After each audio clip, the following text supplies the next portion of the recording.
Bingal gogo, bingal gogo, bingal na wurin. Kai mutumin.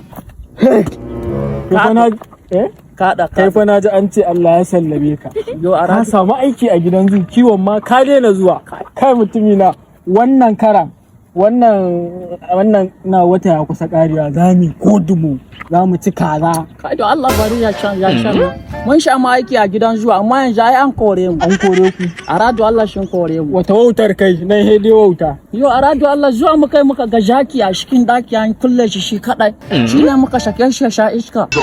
Shi ne kawai suka kore mu a radio Allah. Zaki. Kai zaki saniya ce da zaka ganta a keji ka saka. Yo sha kulle shi kadai a ciki.